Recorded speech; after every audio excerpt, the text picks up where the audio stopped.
Salam jeda 3 menit. Saudara-saudariku, hari ini Senin Pekan Paskah kelima tahun A garis miring genap. Dalam Injil Yohanes 14 ayat 21 sampai dengan 26, Yesus berkhotbah tentang karunia penghibur, Roh Kudus. Yesus berfirman, "Jikalau kamu mengasihi aku, kamu akan menuruti segala perintahku." Yohanes 14 ayat 15. Bukti kasih adalah melakukan perintah. Kasih kepada Yesus membuka kasih Allah Bapa, sebab Yesus dan Bapa adalah satu. Esensi ikatan kasih Yesus dan Bapa adalah Roh Kudus yang keluar dari keduanya. Roh Kudus akan tinggal di dalam diri orang yang tahu menghayati kasih. Selagi bersama-sama dengan para muridnya, dengan berbagai cara Yesus menyatakan seluruh misteri Allah, ayat 25, yang adalah kasih. 1 Yohanes 4 ayat 8 dan 16.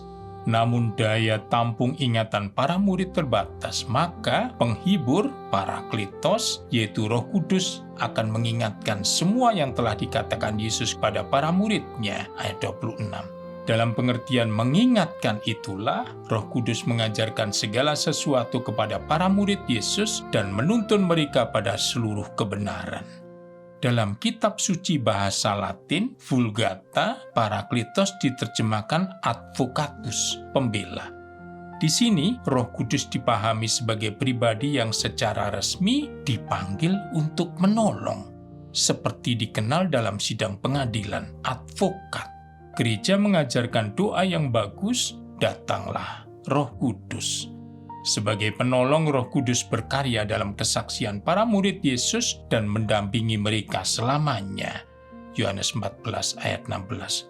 Setelah dipanggil dalam kasih, Roh Kudus itu dikaruniakan kepada para murid Yesus. Yohanes 20 ayat 22. Dan akan mencurahkan kasih Allah di dalam intensitas hati nurani. Roma 5 ayat 5.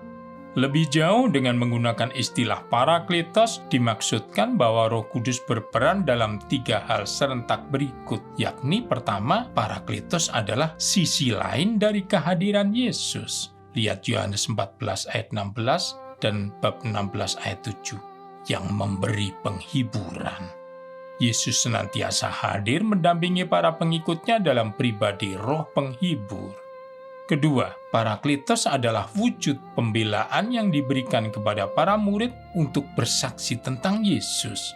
Yohanes 15 ayat 26 dan 16 ayat 8. Serentak guru yang menggerakkan ingatan para murid tentang ajaran Yesus. Ayat 26.